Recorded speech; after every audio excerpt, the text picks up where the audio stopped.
What's happening, everybody? Just to let everyone know, there's 5 stages of grief.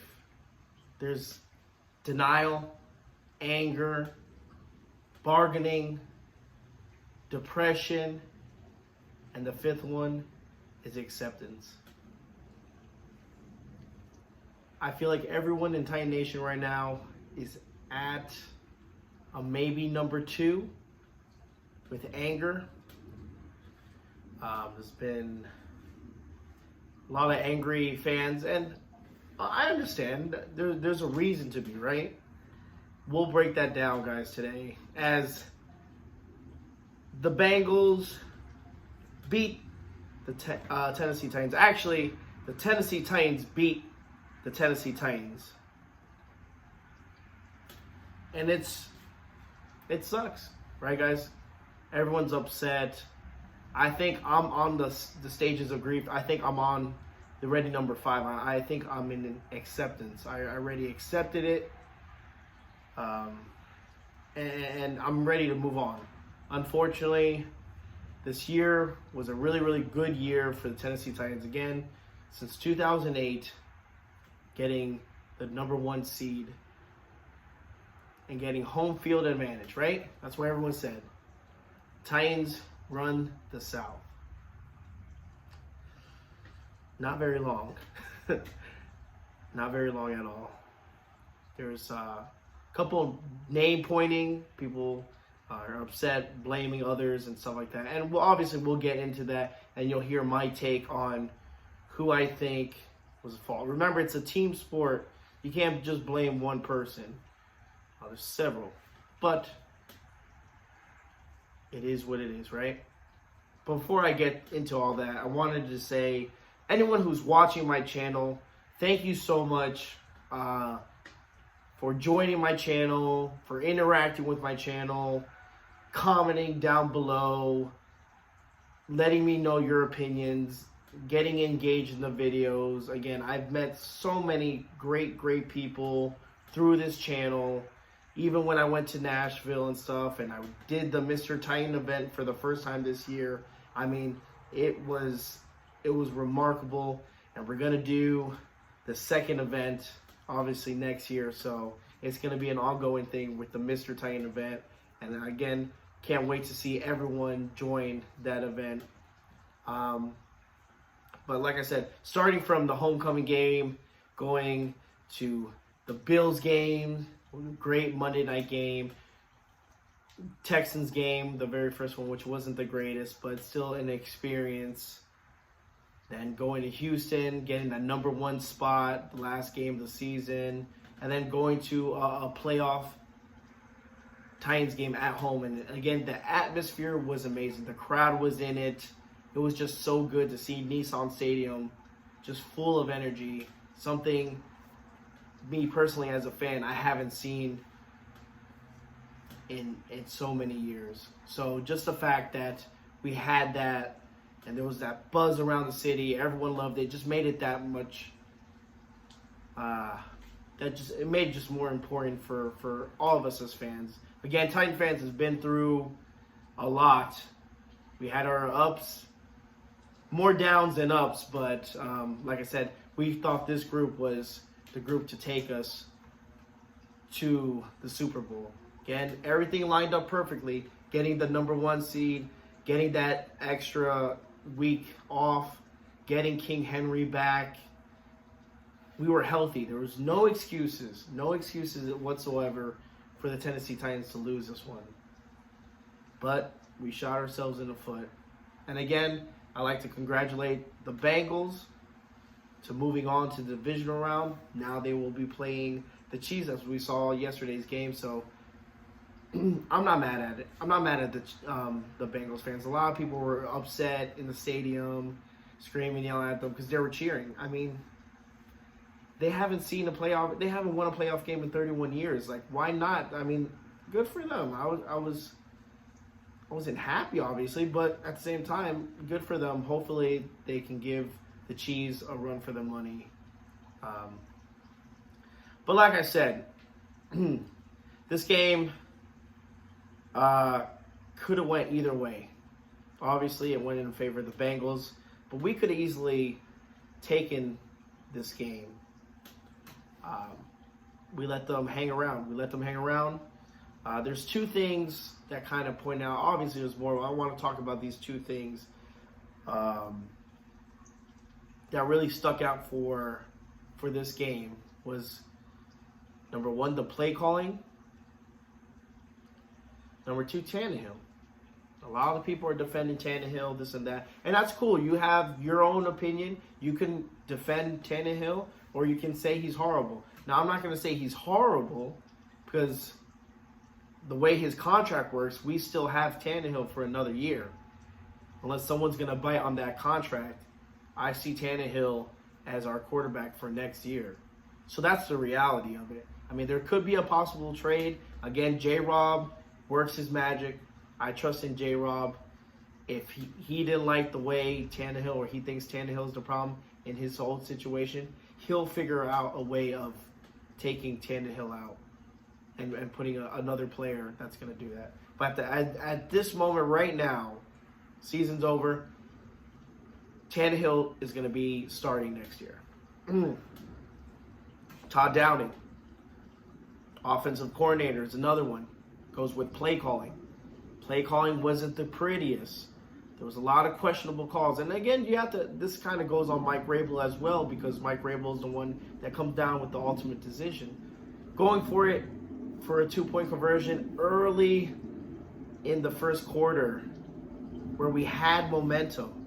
We scored a touchdown finally. Derrick Henry finally ran it in. And then all of a sudden we go for a 2-point conversion. They stuff them on the line.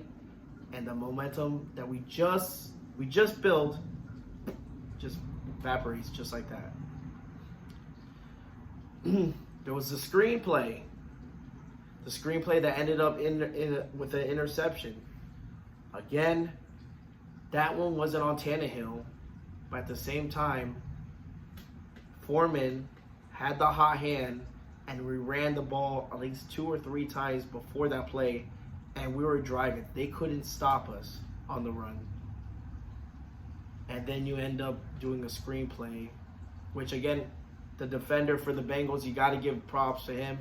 Hell of a play, batted it up in the air, and made an excellent move. That's all. That was just a great move. But at the same time, again, questionable calls in the red zone. Run the ball. There was the 4th and 1 in the fourth quarter, 16-16. Now, I wasn't mad at the play. I wasn't mad at going for it on 4th and 1. I'm okay with going for it on 4th and 1. But just the play call itself, I didn't like. You know? There was no quarterback sneak, which Tannehill has been very successful and hasn't failed yet. Yet we run Derrick Henry. And then again, Derrick Henry, to be honest, he wasn't Derrick Henry. You can tell. There was just something about him. He just didn't have that step. He just didn't have it. And maybe it's because the foot was bothering him. It could have been that he's just trying to get used to the foot. Or he could have been not game ready yet. I mean, again, he hasn't played since October. And then you have him in here. I feel like, in my personal opinion, again, you guys let me know in the comment, I feel like they should have given Deontay Foreman more of the carries. He had the hotter hand. He had 4 carries, and he had more yards. Why not give it to him? He's been playing these several weeks, taking over Derrick Henry's spot. He already knows the system. Why not at least split the carries? But they really kind of put him to the side and gave it to Derrick Henry. And I understand maybe they thought Derrick Henry was start getting going and stuff like that, but Derrick Henry wasn't Derrick Henry. It wasn't. He wasn't that. But as an offense coordinator, you need to see that, and you need to make adjustments. You see what's happening. So it was just a very, very hard game to watch because we left so many points, and we really beat ourselves. Like I said earlier in the video, the Bengals didn't beat us. We beat ourselves because the better team did not win Saturday. The Bengals aren't a better team than the Titans, but they got it done. Again, the Tennessee Titans were 1 for 8 on third down. You're not going to win like that. We had one turnover. We're not going to win like that, guys. The defense, I'm not going to say anything bad about the defense. The defense played their asses off. That's a Super Bowl caliber defense right there. That will take you to the big dance. Now, Tannehill, he might not have it. He might not be that player to get us over the hump. He can get us to the show. He can get us to the playoffs. But to get to that next level, you gotta step up. You've seen it. Look, perfect example. Bills and Chiefs game. Now put Tannehill in that Bills and Chiefs game. You think he would have done what either quarterback did? Probably not. Because Josh Allen, after all so much credit, I don't really care for him, but you can't. The kid has heart, and he led that team on drives where they needed it the most, and he kept on pushing the ball forward. Same thing with Mahomes. When they needed 3 points, when they needed a touchdown, he delivered.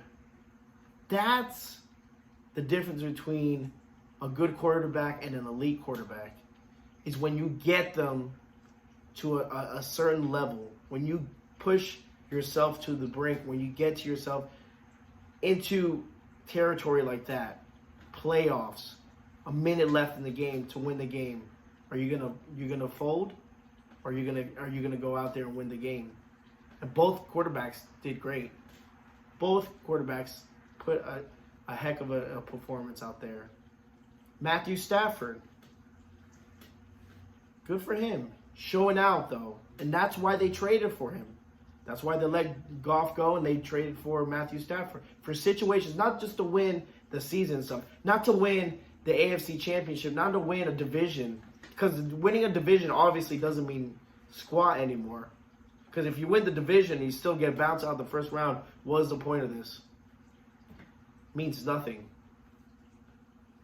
It really doesn't, guys. I'm sorry to say that. We can say, oh, back-to-back division title. That's great. You'd rather be back-to-back AFC, Division South champs, or want to be in a Super Bowl, have a ring. Doesn't make sense. This doesn't mean anything. The number one seed doesn't mean anything if we can't accomplish what we need to accomplish. Getting bounced out in the first round when we had the first week bye and stuff, and having the number one seed, it doesn't cut it. It was either Super Bowl or bust. And I was very. I'm not one to say like, oh, it's Super Bowl or bust, but this year everything lined up. There's no excuses to lose, no excuses to lose at all. So I feel like this year was a bust. But it's neither here or there. Like I said, we'll see what happens. There's a lot of free agents now that J-Rob has to either sign or let go. We have to see. There's a couple of fifth-year options we have to pick up. Jeffrey Simmons is okay, but are we going to pay Harold Landry? That's a big one. Is Rashaan Evans going to stay? Is Jayon Brown going to stay? So it's a lot. I know they're working on A.J. Brown and his situation to lock him in and stuff like that. But just overall, just disappointing, right? But the Tennessee Titans lose in a Tennessee Titans way. If you are a true Tennessee Titan fan, yesterday's loss it shouldn't be a shock to you. It's the typical Tennessee Titan way. It's the craziest thing. If you've gone through, 2008, 2001, and you saw those disappointments, those losses, you shouldn't feel surprised. Maybe a little let down, because again, this was a very good Tennessee Titans squad, and again, I love the Tennessee Titans with all my heart. Still gonna be a Tennessee Titans fan. I'm not gonna burn a jersey. I'm not gonna do this. I'm not gonna trash anyone. It's pointless, because guess what? Next year I'll be right back here doing more videos on the Tennessee Titans, because that's what I love. That's why I love this team. Just disappointed, but like I said, it's going to be a very long off season, guys. don't worry, I'm going to be doing more videos still, so trust me when I say I'm not going to go away. Maybe you guys might go away for a little bit, and it happens like that off season. People want to take a break, don't really want to watch sports, don't want to really talk about football. Because, yeah, it sucks. You still have that sour taste in your mouth. I understand that completely, 100%. But Mr. Titan will be here, giving you as much content as you can. That's if you're watching it or not. But I'll be here. I'll be here next year as well. And then next year after that. Because Mr. Titan's here to stay. And hopefully so are the Tennessee Titans. Hopefully we can run this back. And we'll see what happens with this team in the offseason, what moves they do, if they're going to trade, or are they going to stick with Tannehill, or are they going to keep Todd Downing? Because, again, like I said, a lot of people are not okay with him. I'm not okay with him either. And we'll see with that, and we'll take it one day at a time.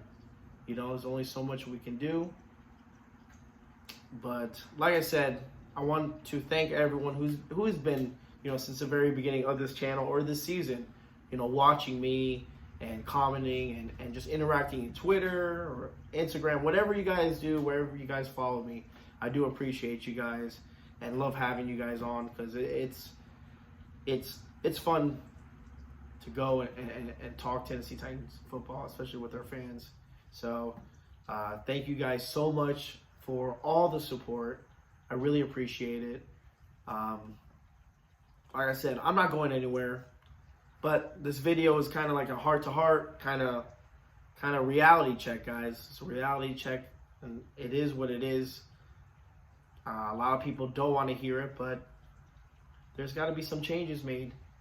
And we'll see if, that window, our window for a Super Bowl run is cutting thin now. We had that 2 to 3 year window. Been cut short again. Last year, divisional round against the Ravens. So we'll see what happens. But guys, thank you so much. Love you guys so much. Guys, tighten up forever, right? We're not going anywhere. We're always here. Remember, two-tone blue. I love you. So